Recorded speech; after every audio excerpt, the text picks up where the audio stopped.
Michelle Tennant Nicholson here. I'm an international publicist. I've been keeping my health vlog since 2011, and I'm going to tell the truth today. Are you telling the truth? So for some reason I thought that you all couldn't see how fat I had gotten in my life. I don't know why. I've been overweight my whole life. Let's see if an overweight injured person can actually do the yoga trapeze. I'm going to actually show you that. The other day I hurt myself brushing my teeth. Yep, just like that. So first of all, I'm just going to do a bit of a warm-up because I just got up and out of bed. And by the way, for some reason I thought that I could hide that I'm 214 pounds at 5'5", but I am. And the truth of it is for the most part, I have been this weight most of my life. When I was the skinniest I ever was 165. That's when I was a raft guide. And when I would do my Spartan races or my triathlons, I was in like 186, 192. And then for all those years that I taught spinning, and I would do spinning 4 to 5 times a week, I actually weighed 206 pounds. So I've only gained like 10 pounds in the pandemic, but for some reason my muscle has gone to my belly, right? Because we sit a lot. But I wanted to do this because I'm injured right now in my back on the right side, right here. And many of my friends are like, I can't do it. I'm 51 and I can't do it. Well, I feel the same way. So let's look and see. So part of what we do in the yoga trapeze is stretch. It's not really about the aerial stuff. It's really about traction in your back. So one of the things that we do is we learn to stretch out on here. I'm going to do what they call an angel one. It's really not graceful. I'm just going to show you. So you hook your foot over the, and I'm injured right here. So I just want to do that really gingerly. I'm going to grab up here, and then I'm going to do a traction. So hang out. If you guys are bored watching this, I am going to do a traction pose in here just to see if I can do it. You want to turn, but it feels so great, you guys. And the balance as we age is so important because we stop to balance, right? So our brains really need any type of balance challenge. So even though I might look ridiculous doing it, it's so good as we age, especially to stimulate the brain. I had a gentleman who had Parkinson's in my spin class, and he literally would just come to spin class to keep his Parkinson's at bay. It was really good for core conditioning and for the brain. So no matter what you do, just walk. I've got 1,000 miles a year challenge. Walking, hiking, biking, cycling, swimming. That's one side. It's called the dancer pose, by the way. And now I'm just going to, hold here to keep myself from falling. Keep that back. I can also just do this on the grass. I don't need my yoga mat.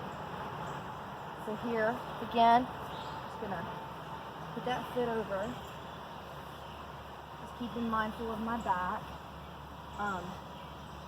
The other thing that the traction does, so this is like great stretching.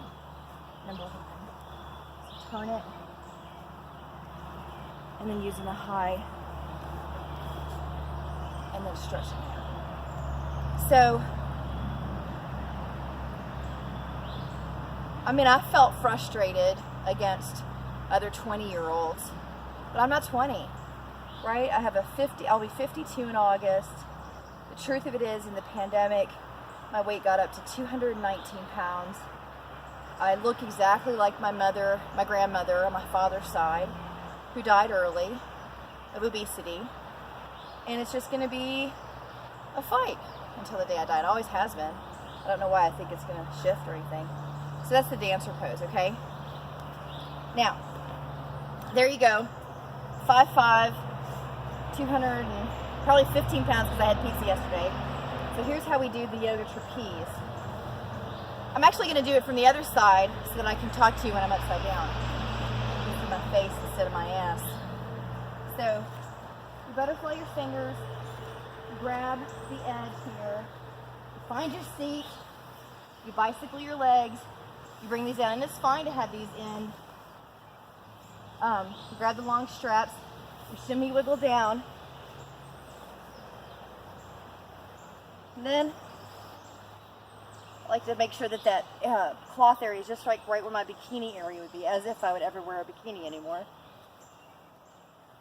And then you V your legs up, and then you double hook your legs, right? Now, this is traction. This is what's going to heal my back and keep me from a walker. Y'all, I was headed toward a walker at age 38. And this morning, you know, I felt my back again. I was like, I need that traction. So, you know, there's a feet up that you can use, right? I mean, a feet up that still compresses your back. Hang-ups. I've had that, but it's just not as fun. This is, you can get stretched out, and you're out. I'm outside. You can also put it in your living room and watch TV. But about 7 minutes of this traction a day opens up the spine and lets that circulation, all those great juices flow, right, in your back. And if you sit all day like I do, I sit about 70 hours a week, especially with this asphalt plant fight, my international PR campaigns. This way I can just come out here and then just do a stretch. Now you could also do things like ab work here, or in the back, or oblique work, right, or cross. There's all kinds of different things that you can do here as well. There's a Superman, there's all kinds of moves that you can do. But what I'm doing that's most important for me is this traction piece, right? So after, I like to cycle. It's what, even though it's seated like I do at my desk, it's just what I love, right? So maybe you love something else. This is if you put your hands like this. This is broken arrow. So many of you are like, oh, I don't know if I can do it. Look, I'm 5'5", 214 pounds today. I got a big old gut here, big old goddess belly, big old boobies. I guarantee you can do this. And it is so good for my back. And when I don't do it, I feel it, you know. The first week that I was doing this, I had, my chiropractor was like, oh my God, your legs, you have like an inch on the left side, which is always short because I have a 25% curvature in my spine. And that we found out when I was 24. Because it wasn't diagnosed as a child, and I'm glad it wasn't because they probably would have put a rod in my back. The truth of it is that they probably missed it because it was probably food induced. This is Banana Man, by the way, so you have to stretch that back out. You go to the one side and stretch the one side out. So this is what, if you want to learn with me, I'm going to do it slowly. I'm going to do mostly stretching like we do in TRX stretching. To get out of this, by the way, you're going to grab your straps like this, V your legs wide, and then walk yourself up. Put your arms around, and then you just kind of rest your head on your hands, your forehead on your hands. And this is sort of like a child's pose in the air. And then once you make sure that you aren't too dizzy or whatever happens, then you can come up and stand up. Now, might not be graceful, but I just wanted to show you, and you know, doing this, I might lose weight, but the truth of it is even at my height of my athleticism, I think I would fluctuate between 171 and 181, just because those are my genes. Even though I would consistently eat 1,200 to 1,500 calories a day, and I know the coaches would always be like, well, eat 2,000, 2,200 calories and then bring them back. So whether it was point counting, calorie counting, carbs, no carbs, macros, no macros, right? We've done it all. I do like the Fit to Fat to Fit program I'm trying right now too, just because I believe in letting the body rest and fast, and I think that keto is a way to keep your cravings under control. But still, I ate carbs over the weekend, so I had pizza, but it's okay. You can, also carb cycle. It's also a good thing. But whatever it is, I think that the bottom line is we have to keep moving.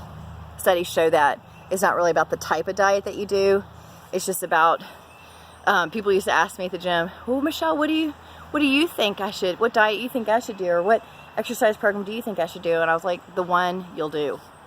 Just keep moving. Just keep eating, keep moving. Bye.